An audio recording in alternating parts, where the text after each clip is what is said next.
ബഹുമാനപ്പെട്ട ഫുളൈൽ ബിൻ ഇയാദ് ഒരു ദിവസം ഇങ്ങനെ ഇരിക്കുന്ന സമയം ഒരാളിങ്ങനെ വന്നു. അയാൾ ഇങ്ങനെ വയല് കേട്ടു. സാധാരണ വയല് കേൾക്കാറില്ല. അപ്പൊ ഒന്നൊന്ന് കേട്ടോക്കാന്നുള്ള നിലക്ക് ഇങ്ങനെ കേട്ടു. ഇരുന്നപ്പോ പിന്നെ അങ്ങനെ ഇരുന്നു പോയി. അങ്ങനെ ലാസ്റ്റ് ഇയാൾക്ക് തോന്നി ഒന്ന് നന്നാവണം. ചില ആളുകൾക്കൊക്കെ ചേഞ്ച് ആവണം എന്ന് തോന്നും. അങ്ങനെ തോന്നണം. You can change your life. ജീവിതം മാറ്റാൻ കഴിയും. മാറ്റത്തെ കുറിച്ച് ചിന്തിക്കാത്തവർക്ക് വിജയിക്കാൻ കഴിയൂല എന്നുള്ളതാണ്. അപ്പൊ മാറണം. ഇയാൾക്ക് ഇങ്ങനെ ഒരു മനസ്സിൽ നന്നാവണം തോന്നും. ഇപ്പൊ ചില ആൾക്കാർക്കൊക്കെ ഉണ്ട് റമദാൻ മാസത്തിൽ RSP എന്നൊരു പാർട്ടി ഉണ്ട്, റമദാൻ സ്പെഷ്യൽ പാർട്ടി. ഓല നിസ്കാരത്തിനൊക്കെ വരും, ഉന്മേഷത്തോടെ താല്പര്യത്തോടെ വരിക. അങ്ങനെ ദുഹ്ർസ്കാരൊക്കെ ഇങ്ങനെ നിസ്കരിക്കുമൊക്കെ ഉഷാറായിട്ട്. നിസ്കാരം കഴിഞ്ഞപ്പോ ഒരാള് ചോദിച്ചു, എത്ര ദിവസം ഉണ്ടാവും? അത് ശരി. അതോടുകൂടെ അയാൾ രാജിച്ചു പോയി. അങ്ങനെ ആവാൻ പാടില്ല. ഒരിക്കലും ഒരു നന്മ പ്രവർത്തിക്കുന്നവനെ ഡീമോട്ടിവേറ്റ് ചെയ്യാൻ പാടില്ല, മോട്ടിവേറ്റ് ചെയ്യാം. അങ്ങനെയാണ് അതിന്റെ സംഭവങ്ങൾ. അങ്ങനെ ഇയാള് ഫുളൈൽ ബിൻ ഇയാദ് തങ്ങളുടെ അടുക്കൽ ഇങ്ങനെ വന്നു. എന്തേന്ന് വെച്ചു, എനിക്ക് നന്നാവണം. കം അത്തത്തിക്ക മിനസ്സന, മോനെ എത്ര വയസ്സായി എന്ന് വെച്ചു. അന്ന് ഈ ആധാർ കാർഡൊന്നുമില്ലല്ലോ, അങ്ങനത്തെ സംഭവങ്ങളൊന്നുമില്ല. ഡ്രൈവിംഗ് ലൈസൻസ് ഇല്ല, പാസ്പോർട്ട് ഇല്ല, ആധാർ കാർഡ് ഇല്ല. ഈ പാസ്പോർട്ട് എന്നുള്ള സംവിധാനം ലോകത്ത് വന്നത് എന്നാന്നറിയോ? ആദ്യം എന്നാ വന്നറിയോ? എന്നാന്ന് അമ്മായിനോട് ചോദിച്ചാൽ പറയും. അഥവാ ഗൂഗിൾ, നമ്മളെ അമ്മായിയാണ്, എന്ത് ചോദിച്ചാലും പറയും. ഏത് വിഷയം, ചിലതൊക്കെ പൊട്ട തെറ്റ് പറയും, വേറെ വിഷയം. ഗൂഗിൾ ട്രാൻസ്ലേറ്റർ എടുത്തോക്കൊണ്ട് നോ സ്മോക്കിംഗ്, മുണ്ടിപ്പോകരുത് പറഞ്ഞ പോലെ. അങ്ങനെ പല നിലക്കും എന്താവും, അങ്ങോട്ടും ഇങ്ങോട്ടൊക്കെ ഉണ്ടാവും. അപ്പോ ശരിയായ ടെക്സ്റ്റുകളും സംഭവങ്ങളും ഒത്ത് ഒരു കമ്പാരിസം ഒന്നിങ്ങനെ അതിങ്ങനെ ഒത്തു നോക്കണം, അപ്പോഴേ ശരിയാകും. ഒരിക്കൽ നബി തങ്ങൾ പറഞ്ഞു, അക്രിമു അമ്മത്തക്കും, അമ്മായിനെ ബഹുമാനിക്കണം എന്നാണ്. അപ്പൊ സഹാബത്ത് ചോദിച്ചു, വമാ അമ്മത്തുന യാ റസൂലല്ലാഹ്, ഏതാ ഞങ്ങളെ അമ്മായി ചോദിച്ചു. അവ നബി തങ്ങൾ പറഞ്ഞു, അന്നഹല, ഈത്തപ്പന മരം. ഈത്തപ്പന മരം നമ്മളെ അമ്മായിയാണ്. ഒരൊറ്റ ഈത്തപ്പന മരത്തിനും തൊട്ടാ ഉളുറിയില്ല. മുറിയോ? ഇല്ല. അതൊരു മരത്തിനെ തൊട്ടാലും മുറിയില്ല, അത് വേറെ വിഷയം. എന്നാൽ എന്താ അങ്ങനെ പറയാൻ കാരണം? ആദം നബി അലൈഹിസ്സലാമിനെ സൃഷ്ടിച്ച് അല്ലാഹു തആല കുറച്ച് മണ്ണ് ബാക്കിയായതല്ല. ഒന്നാള് റേഡിയോ നന്നാക്കിയപ്പോ 3 സ്ക്രൂ ബാക്കിയായിരുന്നു, എവിടെ ഫിറ്റ് ചെയ്യാന്നറിയിട്ട്. അപ്പൊ അങ്ങനെയല്ല, കുറച്ച് മണ്ണ് ബാക്കിയാക്കി. ആ ബാക്കിയായ മണ്ണ് കൊണ്ടാണ് ഈത്തപ്പന മരത്തെ സൃഷ്ടിച്ചത് എന്നാണ് ചില കിതാബുകളിൽ കാണാനുള്ളത്. അപ്പൊ എത്ര വയസ്സായി എന്ന് ഫുളൈൽ ബിൻ ഇയാദ് റളിയല്ലാഹു അൻഹു ചോദിച്ചു. അപ്പൊ പറഞ്ഞു 60 വയസ്സായി. സാധാരണഗതിയിൽ പെണ്ണുങ്ങളോട് വയസ്സും ഗൾഫരോട് ജോലിയും ചോദിക്കരുത് എന്നാണ്. രണ്ടിലും ഒരു കൃത്രിമാക്കിയിട്ടാ പറയാ. ശരിക്കുള്ള വയസ്സ് പെണ്ണുങ്ങൾ പറയില്ല എന്നാണ്. അങ്ങനെയാണ്. ഇവിടുത്തെ അല്ല, മൊത്തത്തിൽ പറഞ്ഞാണ്. നാളെ വയതിനവര്. അപ്പോ എത്ര വയസ്സായി എന്ന് ചോദിച്ചപ്പോ 60 വയസ്സുകാർ. അപ്പോൾ ഫുളൈൽ ബിൻ ഇയാദ് തങ്ങൾ പറഞ്ഞു, മോനെ എന്തുപദേശിക്കാൻ? വ അന്ത തസീറു ഇലൽ ഖബ്രി മുൻദു 60 സന, 60 കൊല്ലമായി നിനക്ക് വെട്ടിവെച്ച ഖബറിലേക്ക് നടക്കാൻ തുടങ്ങിയിട്ട് മടി വിളിക്കുന്നു മൺവീട്ടിലേക്ക്. തഞ്ചം നീ നോക്കുന്നു പൊൻവീട്ടിലേക്ക്.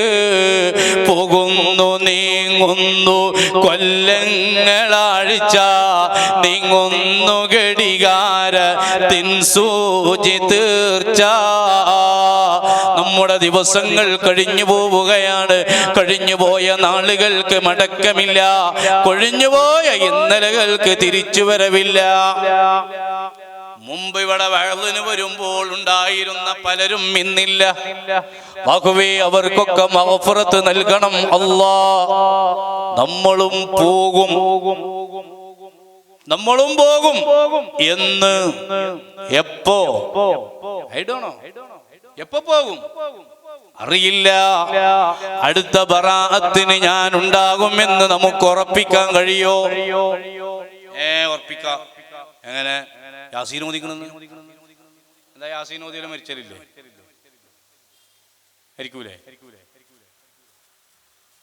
ദീർഘായുസിന് വേണ്ടി വരുന്ന ആള് പള്ളിയിൽ നിന്ന് ഇറങ്ങണ സമയത്ത് ബൈക്ക് കെട്ടിയാണ് മരിച്ചിട്ടില്ല. അതെന്താകുമ്പോ ദീർഘായുസ് എന്ന് പറഞ്ഞാൽ എന്താണ്? ഉള്ള ആയുസിൽ അള്ള ബർക്കത്ത് ചെയ്യാന്നാണ്. അല്ലെങ്കിൽ യാസീൻ അങ്ങനെ അലത്തൂര് ഊതന്നെ, ഓർമ്മിപ്പിക്കന്നെ, ഊതന്നെ അങ്ങനെ അല്ലേ സംഭവങ്ങൾ അങ്ങനെ. അതാണ് അതിന്റെ മേന. അല്ലാഹു ആഫിയത്തുള്ള ദീർഘായുസ് തരട്ടെ. എത്ര പുതിയ നമുക്കൊക്കെ ഈ ദുനിയാവ് പറഞ്ഞ എന്താ? അദ്ദുന്യാ സിജ്നുൽ മുഅ്മിൻ ഖാല റസൂലുള്ളാഹി. ദുനിയാവ് പറഞ്ഞ മുഅ്മിനിന്റെ ജയിലാണ്. ഒരാൾ ജയിലിൽ കടന്ന അല്ലാഹുവേ ഓനെ ജയിലിൽ കുറെ കാലം കടത്തണേ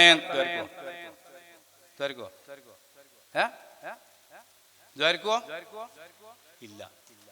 ദുനിയാവ് ജയിലാണെന്നുള്ള ആർക്കേലും തർക്കണ്ടോ? മുഅ്മിനീങ്ങൾക്ക് അദ്ദുന്യാ സിജ്നുൽ മുഅ്മിൻ, മുഅ്മിനിന് ജയിലാണ് ദുനിയാവ്. ഖാല റസൂലുള്ളാഹി. സലാത്തിന് ഊക്ക് പോരാ. ഖാല റസൂലുള്ളാഹി. എന്നിട്ട് മഴ ചെയ്തോ? ഇല്ലല്ലോ. ശരി, ബറാത്തിന്റെ രാവ സലാത്താണ് പോട്ടെ.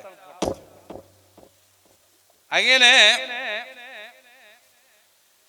ദുനിയാവ് ജയിലാണ്. സഹീഹുൽ ബുഖാരിയിലുള്ള ഹദീസാണ്. അപ്പൊ ദീർഘായുസ് തരണെന്നുള്ളതിന്റെ മാനെന്താ? ഈ ദുനിയാവ് എന്ന ജയിലിൽ കുറെ കാലം എന്നെ കടത്തണേന്നല്ലേ. നമ്മൾ ആരെങ്കിലും ഇപ്പൊ പൊന്നാനി ജയിലിൽ കടന്നാല് നമ്മളെ മക്കളാരെങ്കിലും കുടുങ്ങി നിൽക്ക, അള്ളാഹു തആല കാക്കട്ടെ. സപ്പോസ് യൂസുഫ് നബി അലൈഹി സ്വലാം 87 കൊല്ലം കടന്നിക്കണല്ലോ. ശരി,